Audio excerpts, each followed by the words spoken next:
What's up, guys? Welcome to another episode of For the Fowlers. I'm your host, Brandon. Hope everyone's having a wonderful off season so far. Here we are, middle of March, and I'll tell you what, it's an absolutely beautiful day out here in Northern California. I was just outside, and 75 degrees. I mean, it doesn't get much better than that. So I really hope everyone's, having a good off season so far.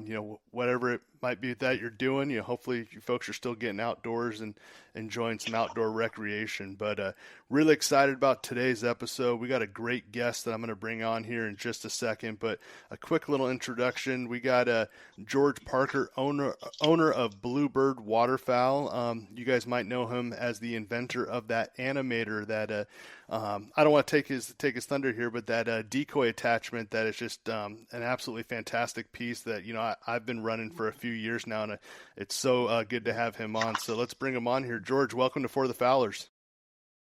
Hey, Brandon, thanks for having me on, man.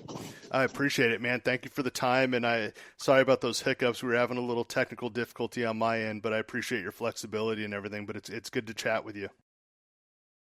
Oh, yeah, always happy to talk. Yeah. So, well, I know I've heard you on a few other podcasts, and obviously I met you a few years ago. We actually just reconnected at the Sportsman's Expo at Cal Expo here in Sacramento back in January. But I was telling you there that I met you, a few falls ago, actually. It was called the Northern California Sportsman Show out here in Roseville, and that was my first time learning about Bluebird and the Animator. And I'll tell you what, I think, I don't want to give it away too early, but that Animator did its job. I heard that thing just, pitter pattering in that tank that you had, and it pulled me right in. So I'm excited to chat about that. But before we jump into that, why don't we, get to know you a little bit. Why don't you tell the listeners, where you're from and a little bit about yourself? Yeah, I mean, I'm experiencing the same nice weather up here in Northern California. I'm from Santa Rosa here.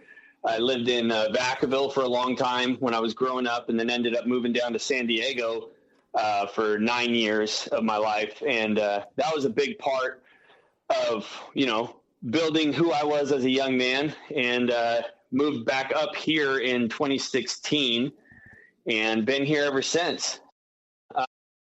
Started duck hunting in 2009, so relatively new to the sport. I mean, I guess we're almost damn near 20 years, right? Yeah, flying by. Yeah. So been not been hunting my whole life, but been outdoors my whole life. I was a fishing fiend when I was younger. We used to go and fish the local bass tournaments up here at the Delta, and my brother and I would lose every single time, but we still went and had a good time, and started duck hunting down in San Diego with a guy named Brian Castleton. Took me on my first hunt, and Cody Everett, Brian Castleton, sitting in a little boat out on the Salton Sea. And I remember collecting my very first duck ever. It was windy that day, and if anybody knows anything about the Salton Sea mud, there's, dogs die out there. It's really, really, really bad. There's sand pits and mud pits that don't have a bottom. So when I shot this duck, I ignorantly just said, it's my first duck, I'm going to go get it, and hopped out of the boat and spent about 45 minutes going about 25 yards to collect my spoonbill, and walk back to the boat another 45 minutes. And, still don't regret it. I'm super happy that I shot my first bird, and, the rest is history. So that's kind of my background. I drove fishing boats when I was down in San Diego, worked as a deckhand for 6 years, and then moved into getting my captain's license in 2013, arguably my proudest moment. As a man, was doing something I had always dreamed of doing, which was driving fishing boats, and getting my 100-ton captain's license was a really awesome thing. Super proud of it, and was able to drive fishing boats for a few years before I ended up back up here. So yeah, that's kind of the history of George. Yeah, that's awesome. When you were down there, so you're running fishing charters, or kind of off the coast there, or down in the bay, a little bit of both, or? Yeah, I started on smaller boats. I drove, a 32-foot catamaran yacht for a little while. That was the first boat I ever drove on. And Mainly out in the ocean, off the coast of San Diego, La Jolla, Coronado Islands, that kind of area. But down there, the tuna come in relatively close, so you can go 10 to 20 miles offshore and catch yellowfin tuna and Dorado and yellowtail and things on kelp. So yeah, we did some inshore fishing, but I moved from that boat. A good friend of mine, Chris Carpow, he walked down the dock one day and he goes, I'm having triplets. And I thought he was messing with me because our buddy, who said he was never going to have kids, came down the dock not that much sooner and said he was having twins, and nobody believed him, and it was true.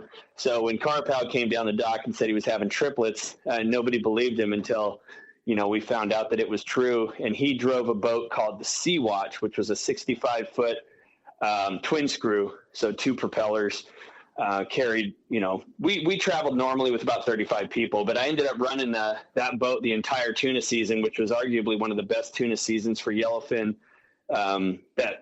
that area has seen in the last 20 years. And we just absolutely smashed yellowfin tuna for my longest stretch was 69 days in a row. Wow. On 18-hour trips. So wow. It was a lot. It was a lot of work. I slept for about 4 hours a night, but yeah, it was a really, really interesting time in my life. And I learned a lot about wildlife doing that. Yeah, that's awesome. I am kind of curious, kind of bringing it back into waterfowl. The guys that took you out to the Salton Sea, those guys, they were running boats with you. Is that how you got to know those guys?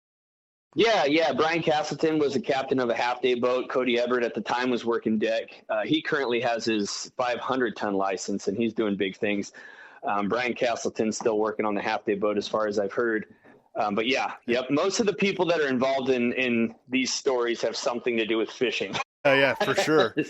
Well, I think, it's similar to my background there. Is like I grew up fishing, whether it was lake, bank, boat fishing, bass fishing, trout fishing, all that stuff. But I got into waterfowl hunting into my 20s. But for Brian and Cody, did they grow up waterfowl hunting and just kind of brought you along, or how'd that all work out? Yeah, exactly. Yeah, they had been hunting for a long time prior and had invited me out on a trip. So that's awesome. That's awesome. So, and when you moved back north, obviously that bug stuck with you, right? So, I'm sure, like in your line of work, obviously with Bluebird and whatnot, it probably is a little tough to get out during season because I imagine that's your busiest time. But when you do get an opportunity to get out and hunt, specifically here in Northern California, what sort of hunting do you mostly do? Do you do mostly public land? Do you have any sort of leases? Like, what do you prefer to do? Well, I don't have any leases. I don't have Northern California lease money, that's for sure. If anybody doesn't know about Northern California leases, they're Pepsi Farm expensive. And I mainly hunt public out here, near Vallejo, the 37 area. Yeah. I think it's the San Pablo Refuge area is what it's called. And then I specifically hunt right near Cullinan Ranch. So it's like there's a little kayak launch right there, and I have a little 12-foot aluminum that I can just put in the back of my truck and bring it down there. And the great thing is that the areas that I can access in my little boat are areas where you'd have to drive 5 to 10 miles from a public launch ramp. So I'm able to get out much later in the morning. I can set up much earlier before other guys. And, it's mainly divers out there, a lot of canvasback, scaup, teal. We don't get many mallards, but, it's hunting and I love it. It's an absolute blast. Yeah, you mentioned that Highway 37, and I was telling you a little bit before we started recording that I'm in the alcohol beverage industry, and for years I worked specifically on the wine side, and spending so much time driving up into your neck of the woods out in Sonoma County there and visiting a couple of our properties where we have some wineries and whatnot. Like I used to dread driving the 37, right? Because it's just the traffic is horrible, right? But one lane each way. Exactly. And ever since I got into waterfowl hunting, that's one of my favorite drives in California. I'm like head on a swivel, scanning side to side, just seeing all the spoonies, the cans, all the different birds that are out there. I just love it. And then obviously, during hunting season, you see some guys with their rigs pulled over and they're either walking out or walking in. It's just cool to see. So, it's a great checking point too. You can watch You can watch both sides, kind of the bay side, but also kind of like the tributary side on the other way, which is ironic because that was probably the most difficult thing for me utilizing the product that I had invented, because it doesn't work great in tidal water. So I was like, well, I got to find a way to hunt this thing. And, found some creative ways, but yeah, I ended up spending a lot of time at local lakes. So most of the videos and things that you see with waterfowl are in my local lakes around here, which are not huntable in Northern California. But that was an ironic part about it. Was my favorite place to hunt was one of the only areas I couldn't use my product. Yeah, well, that's a great segue, and let's jump into that product that you invented. And one of the things that I always say is, like, us as waterfowl hunters, we can never have enough gear. We seem to never be done, setting up our loadout or whatnot. And there's a lot of things out there that we get, and some things work, some don't. But I'll tell you what, like I said, I've been using the Animator for, I just wrapped up my third, maybe fourth season on it. Don't quote me on the exact timing. And this piece is tried and true. I love it, and I'm not just saying that to you. No, it's a fantastic piece. And one of the things that I like about this is, one of the things that we're always trying to accomplish or solve for is, like, how do we keep our decoys from looking so static, right? Whether it's like that motion on the water, or in this case, adding a little bit of sound, the movement and realism, different things like that. So, I'd love to talk a little bit about, obviously the Animator and kind of how that got started. So, if you don't mind, I'll kind of leave it to you how you want to chat about it, but if you want to kind of share what your invention was and how it came to be. Yeah, I still do find some surprise in the fact that some people haven't heard of it. So what it is it takes the standard spinning wing decoy, which we've all got a couple of them out in the garage, whether you use them or not. And it utilizes the motor of the spinning wing decoy to operate a camshaft that drops an adjustable plate to the water surface. So your spinner doesn't just spin wings, it actually looks and sounds like it's landing in the water. It creates this water sound that has just kind of changed the way that waterfowl are attracting ducks. Yeah, no, it's a great product. How did this come to be? I'm just kind of curious. Were you sitting in a blind somewhere? Were you sitting in traffic on 37? How did this come up? Yeah, so we had traveled up to Chico actually to go hunt I don't know what you call it. We don't do it very much, but just kind of a pay per gun type of deal. Guided trip, yeah. So we ended up in a complete crap blind, and just the standard story of a self-guided scam. And so anyways, we're staring at our decoys and just chatting, just kind of the same thing waterfowl hunters do when you sit in a blind, just kind of bullshitting and hanging out. And we started thinking, like, man, we've got these motors out there and they should be moving water. And we all know the zip tie trick and stuff, but we didn't have any zip ties. So I had these, the co-inventor of the Animator, David Chan, he had these chopsticks. He owns a Chinese restaurant. And so he had these chopsticks. So we go out there and we shove these chopsticks into the wings, and we're adjusting the decoys, getting them down, and they're hitting the water, and then we actually had some birds come in, and we were like, oh, that's pretty cool. So on the way home, which is a 4-hour drive from Chico, we just got to talking, and I was really tuned up on this zip tie idea. I'm like, what if we made zip ties that were like self-adjusting, or some way to attach them to the wings when you needed, but take them off when you didn't. Something more usable, for user-friendly for zip tie guys. And David Chan, actually, he goes, man, what about like a camshaft that goes on to like the motor? And I'm like, dude, that just sounds like so much work, and the wing's gonna wobble, and like this thing's gonna be complete crap. And he's like, I don't know, I think it might work. And he's a goofy guy. If you ever have an opportunity to talk to David Chan, he's just a very kind, friendly person. And so his idea kind of came and went, and I was kind of stuck on what I wanted to do. So I got home, and I'm messing around with these zip ties and different things like that. I figured, before I do anything, I need to look and see if this has ever been done before. And sure enough, there's something called like the whip splash or something. And it's this adjustable, removable zip tie thing for a spinner. I'm like, all right, well, that idea's gone. So I was like, you know what? I'm going to try this camshaft thing that my buddy was talking about. And I had a Lucky Duck field flasher, which, if you know anything about Lucky Ducks, they have that kind of black cone thimble-looking connector on the wing, which allowed me to attach a paper clip to one side of it, and then it would rotate on the outside, almost like a cam would. And then I took a chopstick and another paper clip and I attached them to it, and I turned it on, and this paper clip this chopstick just starts flying up and down. And I'm like, okay, well that might actually have something to it. So I went in my closet, and I went in my kid's closet, and I found a little plunger on the end of one of those sticky darts. And I took the plunger off and I stuck it on the end of the chopstick, and I set up a plate of water on the kitchen table. And I turned the thing on, and it's and I set it down into the water, and it just threw water everywhere. And I'm like, oh, damn, we need to try this a little bit cleaner. So I found like a Kool-Aid pitcher in one of our cabinets and filled it up with like 2 inches of water and turned the thing on and set it down. And it's just throwing water everywhere inside this pitcher. And I was like, you know what? This actually might work.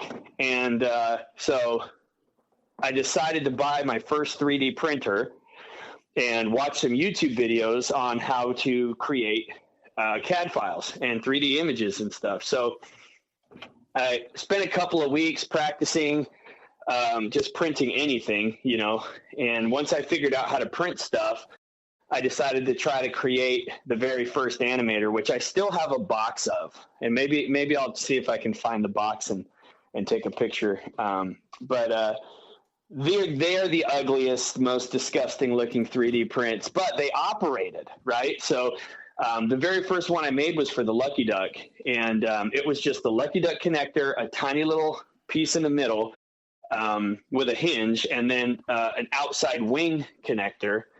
And that was the very first one. And long story short, if it's not long already, the living room ended up with 3 3D printers, printing samples 24 hours a day, and just going through the motions constantly of different decoys, different connectors, different things. And finally, I decided that I wanted to contact a supplier and see if I could get these made. And they were like, yeah, it's a 10,000 minimum order quantity per unit, and the mold's going to cost about $45,000. And I'm like, I need to raise some money. I called my buddy, David Chan, and I said, hey, man, like your idea, I think it might work. And but I'm willing to take it and build it. We can do this thing together, but I need the money. And so he provided the money. We had another silent partner as well that provided some money, and we were able to buy our very first mold, and the rest is history. That's awesome. Yeah, I'm curious. A couple questions there. You were mentioning kind of that first prototype. I mean, I'd love to see a picture if you're able to find one. But yeah, what did that kind of look like? Compared to what it is now. It's not too dissimilar. It has the same general shape, but they were just very, very ugly. They weren't aesthetically pleasing whatsoever.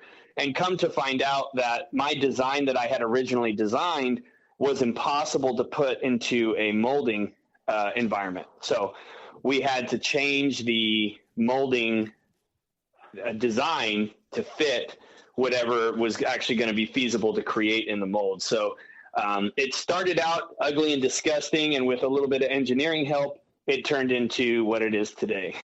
Yeah, no, I mean, like I said, it's a cool looking piece, and obviously it gets the job done. No, that's awesome. So how many different kind of like versions did you have to go through before you were ready to kind of set up with that producer, or once you kind of connect with them, did they kind of take it and run with it once you kind of had your idea? How'd that all work out? I started with 5 molds. I wanted to make one for the Baby Mojo. Mm-hmm. I wanted to make one for the Elite Series. No, I made one for the Elite Series Mojo. I made one for the Lucky Duck, one for the King Mallard, and 2 for the Avian X, because the Avian X was my favorite decoy at the time. And they have two different sides motor shafts. So those were the first 5 animators. And, you know, a lot of the parts on the animators, if you look at them closely, a lot of them are interchangeable. The one part that's not is the patented part, the camshaft. So the camshaft is unique to each decoy. We ended up selling, I think, 1,000 units our first year, and blew me away. I'm just like, holy smokes, this is super cool. I went to a trade show in Las Vegas and set up a booth, and wanted my booth to be beautiful. I had been to trade shows before, so I picked up a bunch of really cool signage and a table and tablecloths, and I sat down, and the very first day, I think I sold 20 units or something, so I made like $1,200. And I went back to my buddy's house where I was staying at in Vegas, and I'm like, dude, I made $1,200 in one day. And I was like, holy smokes, this is cool. So it was a 10-day show. We sold a bunch there, ended up going through the rest of the waterfowl season, sold out, and moving into the next year, that's when we knew we needed more models, because a lot of people were asking for the Baby Mojo, for instance, was a popular one. The Mojo Teal, which we didn't have an animator for. The Super Lucky Duck, Decoy Dancer from P&W actually reached out.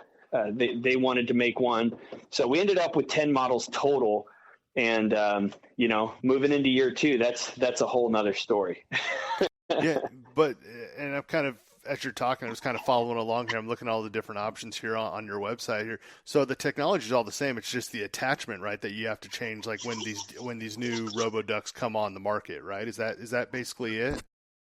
Yeah, that's the gist of it. I've been very fortunate in that the rest of the Animator product, the carbon fiber rods and the plate and everything, those are interchangeable. So there's not much between the models that's different, except for that one part that connects to the wings. Okay, nice. Yeah. You know, if you don't mind me asking, like, what's your relationship like with these decoy producers and whatnot? Like, you know, the Mojo, the Avian X's, the Lucky Ducks of the world. Are they pretty supportive? You know, I mean, obviously, I know you have the patent for all this, but how do they? How's that all working out? If you don't mind me asking. No, that's not a problem at all. You know, it's a love-hate relationship, right? So when we first came out and we started to launch the product, I had actually written letters to each one of them and said, hey, this is coming out, and do you want to be a partner with us and, you know, build them onto your decoys? Mm-hmm. And I did not hear back from anybody, not one person. And so I just went with it. I'm like, you know what? And initially, I'll be honest, I was trying to sell the patent. You know, I'm like, look, just like every duck hunter's dream, I'm going to create this idea. Yep. It's going to be awesome. One of these big companies, they're going to want to buy it, and I'm going to make a bunch of money. That's kind of the duck hunter's dream. And it did not work out that way. So spoiler alert to all of you out there who are thinking it's an easy path. It's not a simple path, but it's worth it. Yeah. We designed the patent. We took it to market. And I just told myself, look, I'm going to build this and I'm going to make it worth something. So after trying to contact the big decoy companies, you know, I kind of backed off and I just said, look, you know, this is what I'm going to do. And I got their contact information over the years. Tim No from Lucky Duck, Fred Zink from Avian X, Terry Denman from Mojo. I don't know Brooks' last name, from Higdon, but created relationships with all of them over the years and just let them know, hey, I am not here to step on your toes. I am not trying to sell spinning wing decoys. I am simply making a new iPhone case, right? I'm not trying to sell the iPhone, you know. This product that I've made is actually going to help you sell more spinners, because the idea in the marketplace at the time was that everybody was moving away from spinning wing decoys because they're flaring ducks and moving into full body motion. And we got to see that from all the copycats of different butt spitters and all these different decoys that are coming out, battleship type decoys that move full body decoys. I argued to these companies, allow me the space to grow this brand and watch your spinner sales. Look at them from last year and look at them this year and next year and see what's happening. Because if your spinner sales have a tick up, an uptick, I'm going to be the reason for that, because these work, they're killing ducks with them. and people are buying spinners just to use the Animator. So that was the relationship I had with them, and it's definitely come to fruition. There's been some talks with some different decoy companies about utilizing the Animator in their business, and I'm hoping that things continue to move forward. And I'm not sure where I take the Animator. I own Bluebird Waterfowl, which we make some other products as well. So if a company wants to take the Animator and take it global, I mean, talk about a duck hunter's dream, to see an invention that you thought of sitting in a blind with a bunch of goobers go and be put on shelves in New Zealand and Australia and the UK and South America and all over the US. Like, what an incredible accomplishment. I mean, it's humbling to think that that's even an opportunity. So if that does come about and the Animator product moves on to one of these big companies, I can promise you this, I'm going to go with it, and I'm going to make sure that it's continued to be built well as it moves into those environments. And Bluebird Waterfowl is still going to survive as well. So the big waterfowl companies overall have been supportive, and they're allowing us to continue selling some of our other stuff too. But the water sound technique is really what has caught the attention of the big companies. So utilizing the sound of water to attract and kill waterfowl has been a life-changing moment for me. Yeah. I wanted to ask you, and just kind of going back to the beginning here, is, you're talking a little bit about your background, growing up in Northern California, moving down to San Diego, you were a fishing captain, all these different things. Were you, I don't know, as a kid, teenager, were you always kind of tinkering around with things? Like, where'd you get kind of the inspiration to be the entrepreneur or the inventor, like that type of stuff, that kind of creativity? Because not all of us have that. So I'm just kind of curious on that. I've always been a little entrepreneur. I've always been a wild card.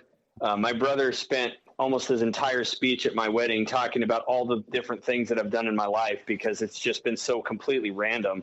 I love bouncing around. I love making money. Who doesn't? Mm-hmm. It allows me freedom to do the things that I love. So if I can make money quickly and take more time off, that's really what I focused my life and energy on. And so when I was young, I was mowing lawns, I was washing cars, and then I was able to buy things my friends couldn't.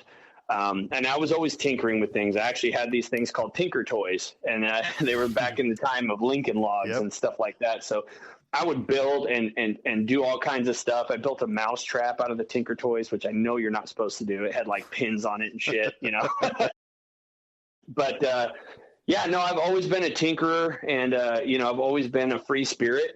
And moving into the Animator, previous 10 years before that, I've had other invention ideas. I thought of a cooler that could hold live bait, and doubled as a fishing rod holder because I did a lot of bank fishing for sturgeon and stuff when I was young. I still have some other things I don't want to talk about right here, because I might still be coming out with them with Bluebird, but some duck hunting ideas that I never brought to market. But now that we have the time and money to do so, you might see some cool little George ideas from the last 10 years start popping out for ducks. But, this one was different. This one, I was at a time in my life during the pandemic where I needed a positive source of energy output. I needed a place to put my mind that was, just separate from everything that the world was going through at the time. So, this product, I thought of it in December of 2020, and January of 2021 is really when I started working on it. So dead nuts pandemic. And it just gave me the freedom and time to really push forward, and gave me that mental outlet.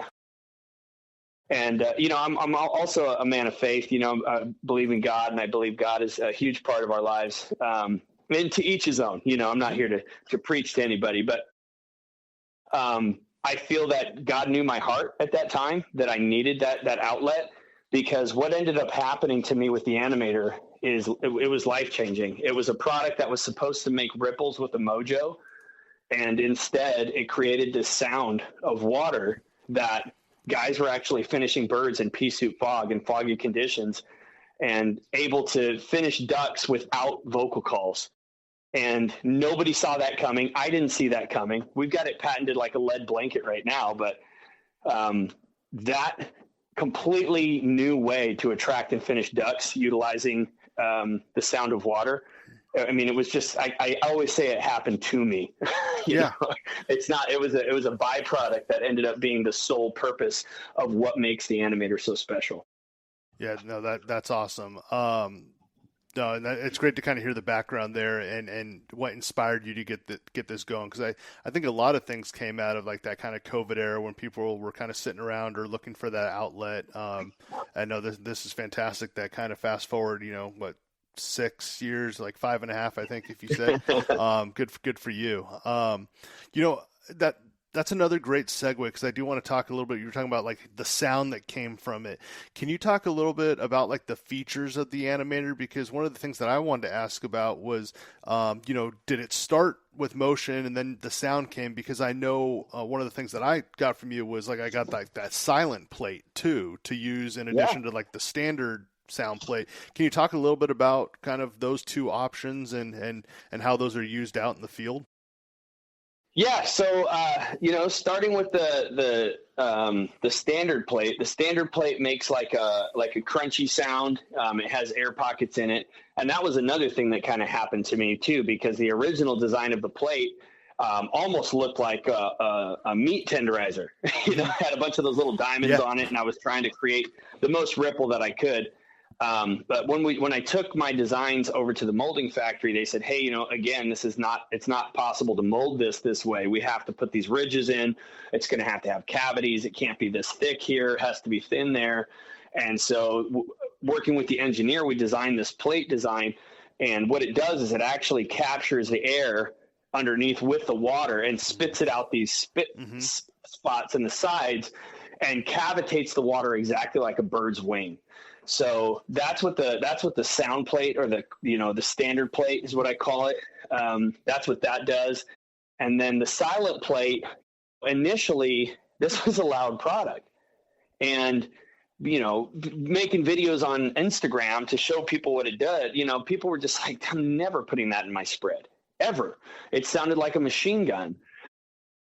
The silent plate was my way of kind of saving my invention. Like, how do I make this quieter? I just want ripples, And it wasn't until we prototyped it and we sent out 7 prototypes around the country, Colorado, Texas, Tennessee, North Carolina, Alaska, California, to a variety of different guides. And I just said, hey, put these on your spinners. Here's how they work. Hunt with them. And our first report came back from Alaska. He said, dude, these things work really, really well. The birds are trying to land on top of the decoy. And I was like, I need an honest review, bro. Like, don't, I know I'm the guy who invented it or whatever. But like, I don't want you to like talk it up or kiss my butt about the product. Like, I know it's noisy. Like, tell me exactly how you feel about it. He's like, George, I don't know what it is about this sound, but the birds are landing on top of the decoy. And I was like, okay, I believe you. And, the next report came from North Carolina. Red Rising TV was out there, and they actually made a video on it because what they saw was an entire group, I think they said like 7 to 12 wood ducks, swam upstream to look at the Animator, and they were filming, so they didn't want to shoot. They said, let's just see what they do. And these wood ducks encircled the Animator and kind of like looking at it sideways with their heads tilted like a puppy dog waiting for a treat. Like, they couldn't figure out what it was. And again, it had to be sound related, but we didn't really make that confirmation. I didn't connect the sound with those 2 reports. I was just like, okay, well, the birds like the ripples. The confirmation came from Colorado when a duck guide out there named Lake and Corley called me, and he said, George, these things work. We got a 3-man limit in like 30 minutes. And I was like, oh, dude, that's rad. I really appreciate the update. And he's like, no, I'm not done. He said it was pea soup fog. You could barely see your hand in front of your face. And these birds were just flying and landing right on top of the Animator. And that's when we knew if they can't see the decoy, they're hearing it. And whatever sound it's making is actually attracting ducks. But it's not an electronic call. It's just splashing water. So it doesn't fall into any category of electronic calling. We've talked to DFW and DNR agents all across the country, and it's splashing water. It's not making any sound. So completely legal. And the sound at that point, once we found out that it was legal and it was powerful, we started talking about it. We started telling people, this product is guaranteed to help you finish more ducks or you get your money back. And that statement right there built Bluebird Waterfowl, because these people who thought that sound was going to scare off ducks, I told them, I said, look, take it, hunt with it for an entire season, 2 seasons, 3 seasons, hunt with it, because I want you to hunt an entire season with it. And if you still don't like it, call me and I'll give you your money back. And out of 23,000 units so far that we've sold, we've only ever had 40 returns. It just works. And so the silent plate, now we've got this silent plate. But what do we do with the silent plate now that we know that this is a sound device? Now that we know that this thing's making a sound that's actually finishing waterfowl. My buddy, he's Stockdale. He's a whole nother part of the story. But Rocky now is our main distribution hub in Arkansas. Him and his wife, they inspect every single product.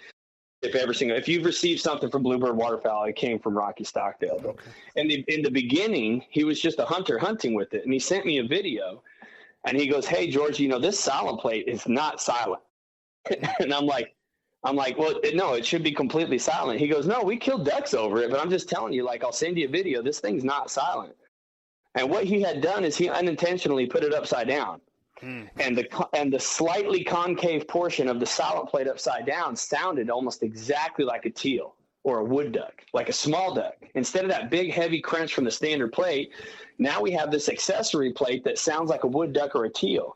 And when you mix them up between 2 or 3 decoys with different plates on different decoys, you get this pitter-patter sound that just sounds like a flock of different species of ducks. So the silent plate eventually found its way back into the Bluebird lineup as a major accessory for guys who are hunting with the Animator.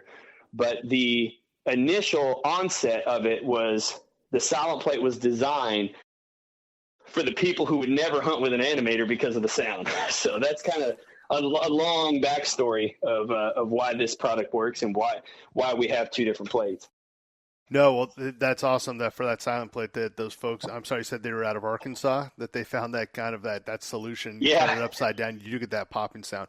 But I want to go back to the guys out in Colorado, because the whole time when you were kind of prepping for that part of the Colorado story with the fog, that's exactly what I was thinking with this product was, you were kind of sharing with me a few years ago when we first met, when we're walking out, doesn't matter if you're walking down a check or walking down a road at a refuge, whatever, what are we hearing at 4 or 5 a.m.? We're hearing that pitter-patter of birds just kind of flaring out of the sloughs and whatnot, and it's that same noise that in my opinion, we get from the Animator, right? So what I saw this year is, I know you were probably on the road quite a bit, but when you were home, you probably noticed that through all of November, better part of December, we were completely fogged in, right? So when December 1st came around and we could use those robos, and I'll go back to saying that I was using it even pre-December 1st, because obviously you take the wings off. I'm still legal with the Animator. During those foggy days when there is no visibility, 100, 200 yards away, they're still coming in close because they're hearing it, right? And so if you think about the sound, we're always calling at birds, whether it's a whistle call, whatever it is, to bring them in. This was just another tool in the belt or arrow in the quiver, however you want to look at it. And this year more than anything, just with that kind of Fogageddon, it was worth, like I said, I have it in the case that it came with everything, so it's pretty easy to carry around. But I'm always trying to lighten the load, and this thing was worth every penny. So I'm not just saying that; it's something that I've tried, and every year it seems to find a new use for it or a new value to it, if that makes sense. So. Yeah, and that's what this thing's really about, Brandon, is the natural sound that it produces, right? So if we look at other forms of hunting, whether it's turkey hunting and you're scratching a rake on the ground to make it sound like the bird's feeding, or if you're deer hunting and you're up in a tree blind throwing rocks out of a bucket to make it sound like, nuts are falling, or rattling antlers is a really popular natural sound that animal hunters use to hunt animals, right? But our animal that we hunt, the duck, only has decoys and vocal calls. There has never been a product that produces a natural sound that attracts ducks, period. Yeah. There just hasn't been. And what we stumbled onto was a completely new technology, right? That wings on the water sound that you were talking about, we hear it when we flare ducks. Ducks hear it when they're happy, feeding, fighting, mating, chasing each other around. They hear that wings in the water sound. Now, there might be a flat of 50 birds. There might only be 1 or 2 birds making that sound at a time, which is exactly why the Animator works. You don't need 50 of these things to work unless you're hunting mallards in the corn. But you got a couple of them out in your spread. They sound like these ducks shaking their wings or bathing or whatever. They're happy, right? So when birds come down to your spread, and they travel 500 yards all the way down to your spread, they stay right outside of shoot range, 100 yards, and they're circling around you, and they don't come in and finish. They take back off. We always ask ourselves why. Why in the world did that duck make that trip all the way down and not finish? I argue it's because our spreads are missing one vital element of a flat of resting birds, and that's the sound of water. And there's proof in that. Like you said, when we're walking out to go pick up our decoys at the end of the day, we're out there kicking water. Those birds want to come down and work right over the top of your head. Right? It's happened to every single one of us, and we laugh about it, but nobody's ever really thought about why it's happened to every single duck hunter in this country. Right? It happens because the birds know when they hear water sound, there are no hunters around. Because hunters don't make water sound. We've been hiding in the bushes for 10 hours with paint on our face waiting for these birds to come down, and they wait until we're walking through the spread to start working. It's because they know they're safe. They don't even think twice. They don't even look for you. You're standing in the middle of your spread with a strapped gun on your back, and they're not even looking for you. Right? It's a super powerful technique that I argue people need to get on this bus early before everybody starts using it, because then it's just going to become one of those things that these birds are going to get used to, and then we're going to even struggle even harder to finish ducks. Now, if your spinner's flaring ducks and you don't use spinners because they flare ducks, and you're not going to use an Animator because it has to go on a spinner, I challenge you with this. Why do we buy all these other motion-type decoys that are motors, battery-operated motors that move water, or they swim around, or they do all this other stuff, but we have a motor that's shaped like a duck sitting in our garage? Whether or not you use the wings, you can use this motor to move water. Guys up in the north are using it to keep ice holes open. There's a whole bunch of different purposes that you can utilize this Animator, whether you use it with the silent plate right side up to keep it silent and just make waves, silent plate upside down to make that teal sound. Or if you want to use a mix and match, I know guys that are using up to 15 Animators in one spread, and they're barely even touching vocal calls because they have a whole group of feeding ducks out there. They don't even need to make calls. So it's a completely unique product. It's an entirely new way to attract and finish waterfowl. And like you said, every single year you're learning a new way that you can use it. It's exactly like calling. I'm not sure. Have you ever seen that video of that old dude? I can't remember the dude's name, but he's got them. What do those things look like? They look like them big, like wobbly, like shaky things, and they sound like mallards. Have you seen them shaky things? Okay, well, it's like a duck call. It like makes a grunt like a duck call, but you shake it. Kind of looks like a fleshlight, honestly, but it's soft. It's like a. But anyways, this dude's got 3 in each hand, and he's got 2 duck calls on one of them little harmonica things around his neck. And he's just in the garage, and he's shaking both of his hands, all 6 of these shaky duck calls, and he's got these calls going on his mouth and the hail calls going. And he sounds like about 500 mallards feeding in the corn. That's what he sounds like. Now, you don't got to get that crazy. A lot of people don't. But I get really unique with my calling because it doesn't matter. If you just follow the pace of what everybody else has already been doing, you'll never break that glass ceiling. And so utilizing a vocal call in different ways is an incredible way to attract and finish waterfowl. One thing I never tell people that I do, but I've started to talk about it more because it's been so effective for me, is chuckling on a whistle. Chuckling on a teal whistle sounds like a ton of teal. and it just works. And you can throw in your widgeon whistle, and you can throw in your pintail if you've got that. I can't remember what that one call is called with the 2. It's got the pintail and the widgeon whistle built in. But anyhow, that's one of my most effective ways to attract these ducks that I hunt up here. So when we're talking about utilizing the Animator, get creative, get unique. Do it however you feel like. I know guys that are hiding them in the trees behind them hunting timber. They don't even put them out front. They just got 3 or 4 of them behind them. I know guys that are hiding them in the tules or the tall grass. I mean, people are utilizing Animators in completely unique and different ways. Look at Rocky Stockdale and the way that he used that plate upside down. Get creative with it.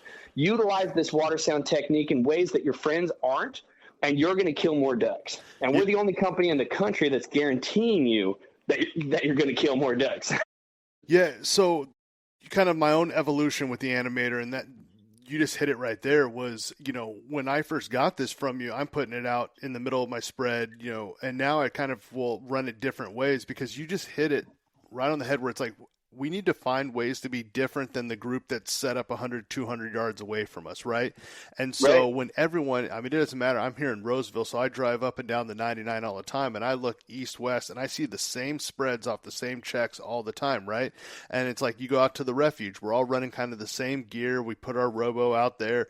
Someone's got a pulsator or whatnot. But what could possibly set me apart is, like, I have my robo, but it's tucked up against the tules with an Animator attached to it, so you don't actually see the decoy, but you hear it. You might hear the ripples coming off, right? So that's just some ducks kind of tucked in, hidden there.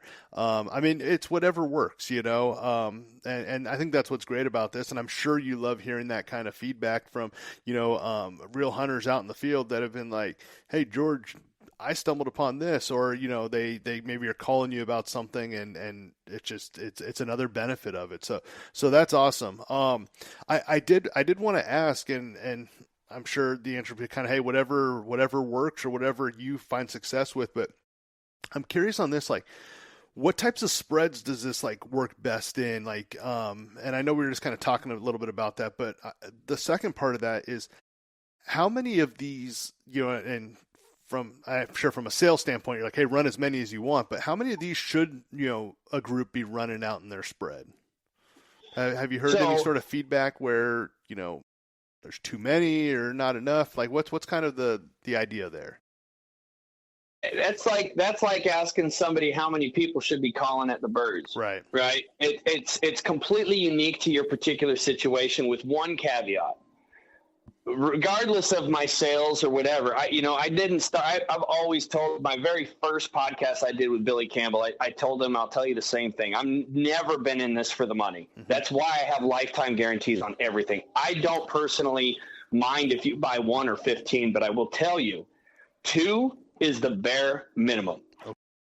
2, because for one reason, when you have 1 out there, it just hits the water at the exact same time because of the cam rotation and the motor speed. It just sounds very mechanical, and it sounds like a machine gun. You get 2 decoys out there with 2 Animators on them, they start to interchange pops, and it just sounds like birds in the water. And so when we do sell our bundles on our website, or we go to our shows, we always have a 2 Animator bundled kit, and it always comes with free accessories, because I want every hunter to have at least 2. And because I know that 2 is 10 times more powerful than 1.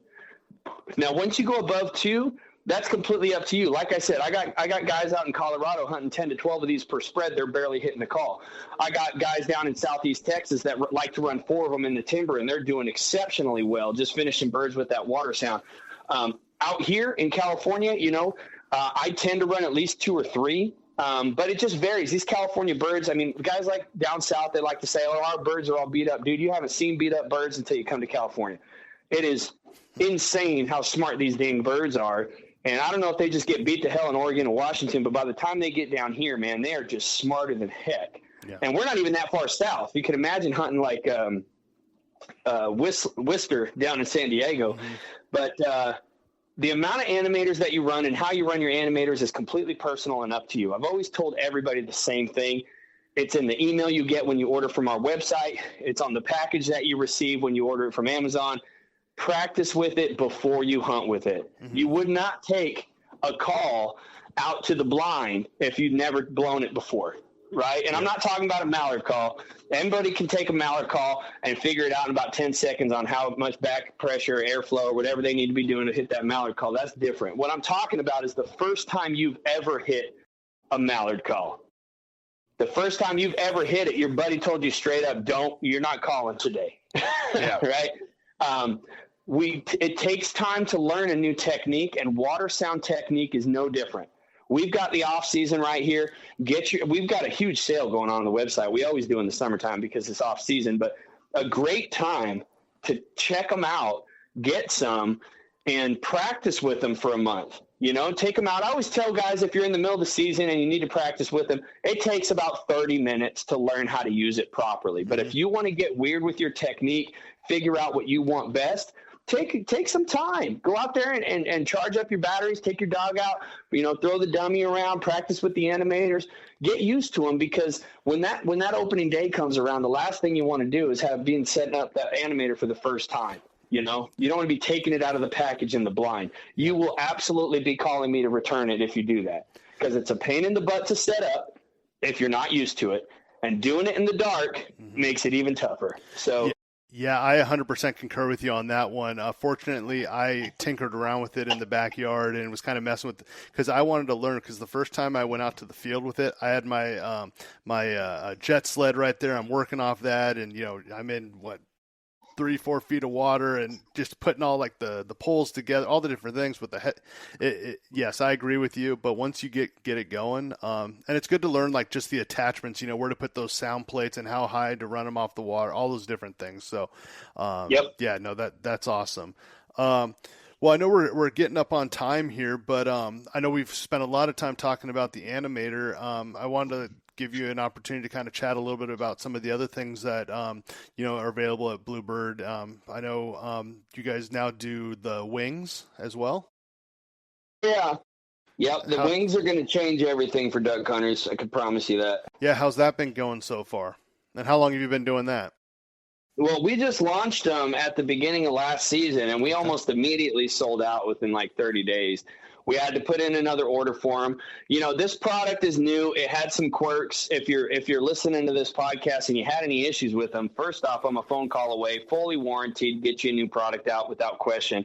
And if you end up trying our wings out this next season and you have issues with them, it's the same thing. Just give me a call and let me know. But I'm not an engineer by trade, and I'm trying to put out things that are breaking the glass ceiling. So here's the concept behind the wings. If you want them for just replacement wings, sure, that's fine. Just buy yourself one set of replacement wings. They float, which is great, and they're different colored patterns, which is awesome. But the concept behind Bluebird Waterfowl wings is the concept behind bass fishing. We don't go bass fishing with one lure, and if they don't bite it, we go home. But that's what we do with our spinners. We go hunting. If they flare, we either take the wings off using the Animator or just pull the whole spinner. Mm-hmm. Why don't we change the lure, right? I'm going to be looking at this opportunity, bringing 4 sets of wings for each decoy. And you're going, dude, you're crazy. I'm going to stop the podcast right here. But let me finish. We have a wings bag where you can organize your wings. So you have the one set that your decoy came with, and you have 3 different sets of Bluebird wings. We have an 8-inch slow motion, which slows the wing speed down about 35%. We like to run these for traffic. You're not going to run them with an Animator. Those 8-inch slow motions are going to pull birds down from the heavens. It's very similar to a product out here in California called the Blade. And Mojo just came out with a product, I think they call the Big Blade or whatever. Very similar concept, right? It doesn't look like a duck. It's an oversized 2.5-foot single spinning blade, and it crushes ducks. Brandon, you live in California. We've been hunting these things out here for 25 years. So the concept is, instead of buying a $500 blade from Matt or buying a $250 blade from Mojo, you take these $40 8-inch wings and put them onto a decoy you already own and get the exact same steady flash, the exact same speed, and the exact same results. So those are the 8-inch. We got our 6-inch high vis because when spinners are working, we want as much flash as possible. Terry Denman used to talk about an ocular reaction. That's the reason these wings worked in the beginning 25 years ago. The trigger that happens in a bird's brain when they see a strobe is there's other ducks there. And ducks are not solitary creatures. They are flock creatures. So they like to be around other birds for protection. When young birds see that strobing effect, they're immediately attracted to it. So if we have a day where we go out and we put our normal wings on and these birds are showing that they're interested in the spinners, we've all had a few days like that. Take these high-vis 6-inch and replace the wings that you have on your decoy. Get more flash out of the decoy. So we're changing the wings on the same hunt. Now, we've all had days where that strobing effect has the exact same or the exact opposite effect on these birds where they're flaring ducks. And I argue it's because that ocular trigger that Terry was talking about that can attract birds when they're young, over years of being alive, flare veteran birds. That same ocular trigger triggers them to understand there's about to be gunshots and they dip, right? What if we could take the strobing effect away, but keep the spinning wing decoy in our spread with that same type of look? And that's where our low lights come in. So far we've talked about the 8-inch slow motions, the 6-inch high vis, and we've got our 9-inch low lights. The low lights are colored on both sides. So you put those wings on, they'll start spinning, and they're a beautiful brown color on both sides, and it keeps that same duck profile in your spread with the motion without the strobing effect. Guys have been crushing birds on the low lights and the high vis all season. Now, we did have a 9-inch or an 11.5-inch low light version that I think we're discontinuing this year because the 9 inches were just much more effective for our hunters. So we're going to have those 3 different types of wings that you keep in the wings bag that we provide also. It's a rubberized mesh, 3mm plastic protected floating wings bag. So you can organize your wings because you don't want to be traveling with all these wings without organization. It's like going fishing without a tackle box, right? It's the exact same concept as fishing. When we go out and they're not biting the top water anymore because the sun came up, we switch over to that chatterbait. We're going subsurface, crankbaits, jerkbaits. When they stop biting the reaction because the sun comes up even higher, then we go down to the jigs and the drop shots, getting down near the bottom, right? So if we're out fishing and we change our lure during the day because the weather changes and the animal's behavior changes, we should be doing that exact same thing with waterfowl. As the weather changes and the time of day changes, change your wings. So, yeah, no, this is awesome. I'm literally following along with you on your website right now, and I'm just going to kind of put it out there for the listeners. If you're not, behind the wheel listening to this in the car and you have a chance to kind of pull up George's site here at bluebirdwaterfowl.com, while you're listening to this episode, I definitely recommend jumping on here and just kind of following along because, I'm so happy personally that I asked you about these wings because respectfully, I thought they were just replacement wings. I didn't know about all these different kind of issues that they would solve for. So like these floating slow motion ones and the low light, I mean, what an excellent concept because you hit it right there where it's like all of a sudden we think something's flaring. So what do? We hit the remote or we go pull it, right? So these are so many different options here. No, this is fantastic stuff. What a neat idea, and congratulations on this coming to be too. I really think this is going to break the glass ceiling again for duck hunters. They are a different material, right? So they're 100% buoyant. They will never sink on you. I've had customers call me at 3 this year and they go, hey, your wings sunk to the bottom. And I'm going, okay, it can't, but I'll go ahead and tell me your story. Yeah. I'm going to say, first off, I'm going to send you a new set. But I want to hear your story. Yeah. Well, it was windy and the wing blew off and I went to go get it and it was gone. And I'm like, okay, well, it's obvious it floated away. Yeah. I said, listen, man, take you still have one wing, right, sir? And they go, yeah. Take that wing and put it in your kitchen sink and try to get it to sink. Try to get it to stay to the bottom. It cannot. It physically can't because of the material that we use. So that new material, it has a caveat, right? It's a give and take. We're getting an entirely new way to attract ducks by being able to change our wings and have the opportunity for them to float, right? So that's the biggest thing. We're gaining floating, we're gaining different sizes, shapes, and colors, but we're giving up a little bit of durability. So these aren't your standard boring wings that you're getting with your decoy. I look at them like sunglasses. You wouldn't take your sunglasses and put them on the bottom of your backpack and then load everything in on top of it, right? You would put everything in your backpack and then set your sunglasses on the top. That's how we want to treat these wings. They are not bulletproof. They are made of hyperdense foam, and they do break. So that's not common. We've only had about 5 breaks or 10 breaks out of the 2,000 units we've sold this past year. They are durable, but you want to be a little more careful with them than you have been in the past with your other wings. We use a silk printing on top of so the original prototypes that were sent out were a UV print. And we recognized almost immediately, if you're hunting in rain, that UV print can soften. And when you go to store them, that UV print will scratch. So we switched over to a silk print, which incredibly added some texture to it. So it's almost like a microscopic flock, and you can feel it with your fingers. It's incredible. So not only do we have these beautifully painted wings, we have them more durable now than ever. They're completely buoyant, and they fit onto the decoys that you already own. That's awesome. No, this is an amazing product. I honestly, I'm gonna have to grab a couple sets of these and that floating bag there. Yeah, no, you got me. Not I would say got me, but no, this is awesome. So, and it has the same warranty, Brandon. So like you said, if you want to grab a couple sets and you want to try them out, dude, if you don't like your products, just call me and I will give you your money back. Like if you truly don't like them, I'm never gonna make anybody buy a product from my company and be stuck with it forever. I will give you your money back. And I've had some really weird money back requests, but it is what it is. Some folks just want to get their money back. I had one guy, his wife bought it for him and he was like, I don't need this. And he wanted to get his money. So we count that as a refund. And, but the 5-star reviews that we have on our website, those are all absolutely real. We don't hide any reviews.